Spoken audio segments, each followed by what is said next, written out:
সদাই রাখো তার মনে বড় ফায়দা কান্দনে আরে যে তোমায় কই রাসে সৃষ্টি যে তোমায় কই রাসে সৃষ্টি সদাই রাখো তার মনে বড় ফায়দা কান্দনে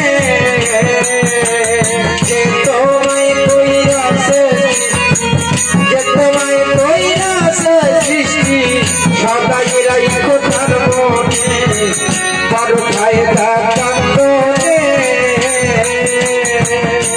ভগবান কও সুবহান আল্লাহি আলহামদুলিল্লাহ কও সুবহান আল্লাহি আলহামদুলিল্লাহ কও সুবহান আল্লাহি আলহামদুলিল্লাহ লা ইলাহা ইল্লাল্লাহ লা ইলাহা ইল্লাল্লাহ লা ইলাহা ইল্লাল্লাহ বলো বিনয় বসনে বড় ফায়দা কান্দনে যে তোমায় কইরাছে যে তোমায় কইরাছে সৃষ্টি সদাই রাখো তার মনে বড় ফায়দা কান্দনে কইরাছে সৃষ্টি যে তোমায় কইরাছে সৃষ্টি সদাই রাখো তার মনে বড় ফায়দা কান্দনে ও বাজান ইল্লাল্লাহি মুগুর মেরে মন মাঝিকে সিধা করে ইল্লাল্লাহি মুগুর মেরে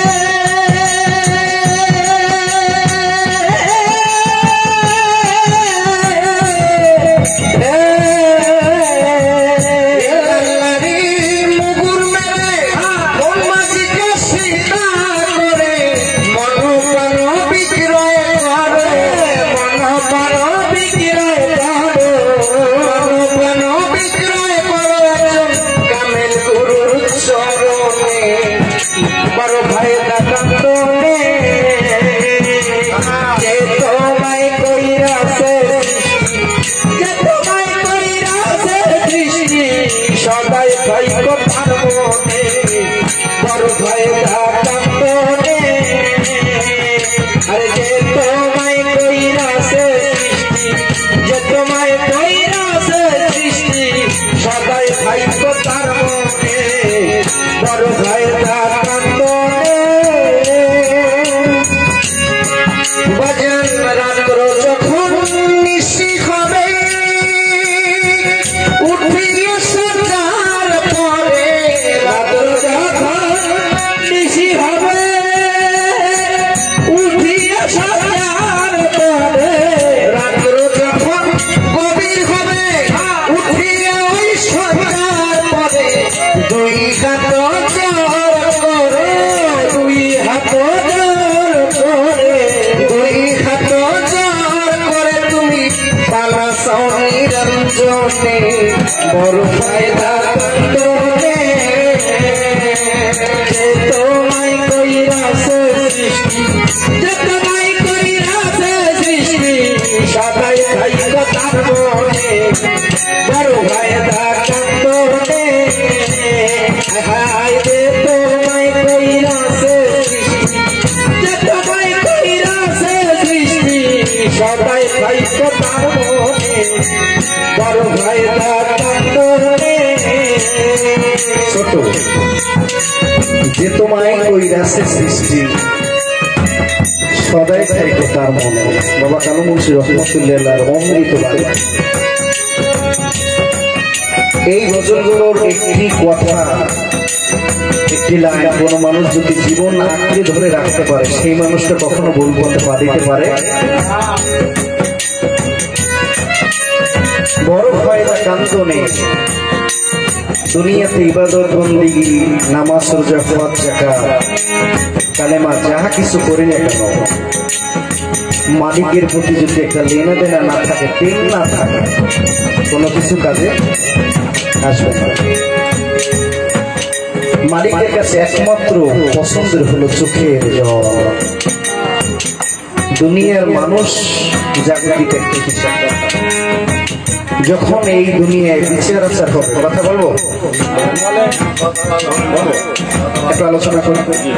যখন বিচার আচার শেষ হয়ে যাবে, ইল্লিন এবং সিজিল নামক স্থানে নির্বাসিত করবে। এখন এই ভাবটা বুঝতে হবে, ইল্লিন এবং সিজিলটাকে জান্নাত এবং জাহান্নাম বলা হয়। যখন সমস্ত মানুষগুলো জাহান্নামে নিক্ষেপ করা হবে, জাহান্নাম বারবার বলবে, মালিক আমাকে আরো খাবার দাও। তালটা ঠিক থাকবে।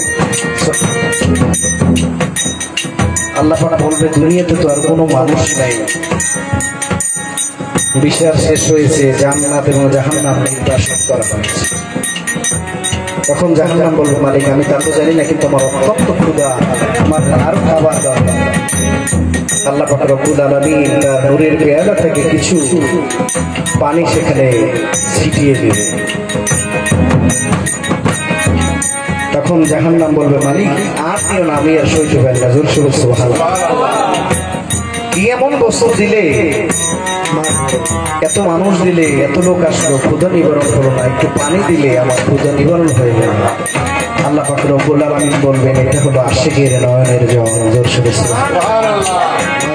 সেই কথা উপলব্ধি করে বাবা কালু মুন্সি রহমতুল্লাহ এই গজলটা লিখেছে, বরফ পয়দা কান্দনে যে তোমায় কইরাছে সৃষ্টি, সদাই রেখো তার নাই।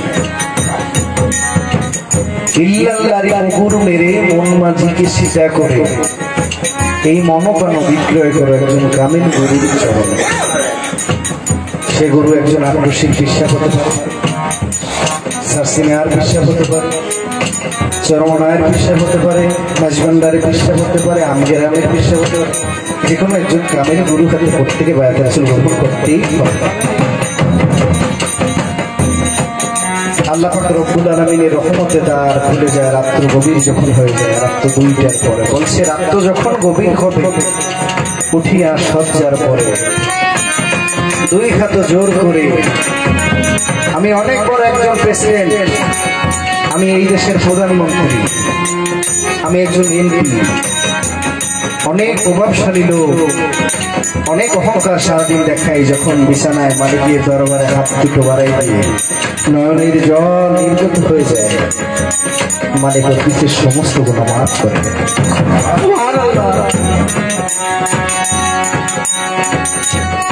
এই যে ফেরাউন সারাদিন আকাম কুকম করতো, বলতো আমি খোদা, রাত্রে বলতো মালিক আমি তো জানি যে খোদা তো, কিন্তু আমার এই শক্তিটা যদি তুমি দান না করো, মানুষ আমাকে মানবে না।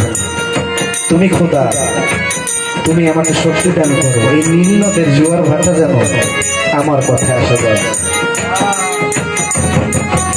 আল্লাহ পাক রব্বুল আলামিনের ফিরআউনের কথা রেখেছে। তাহলে আল্লাহ পাক রব্বুল আলামিনের অলিন্দ রহমানুর রহিম, তুমি পাহাড় সমান অন্যায় করে যদি তার দরবারে হাত তোলো, আল্লাহ বলে আমি ওই হাতটা খালি হাতে ফিরে দিতে পারবো। এই জন্য লিখেছে,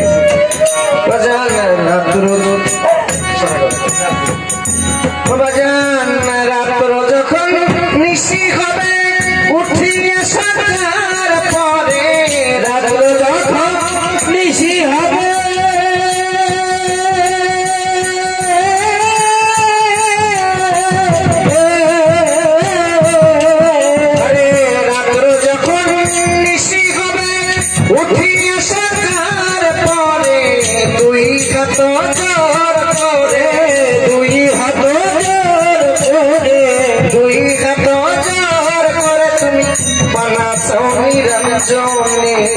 বড় ফয়দা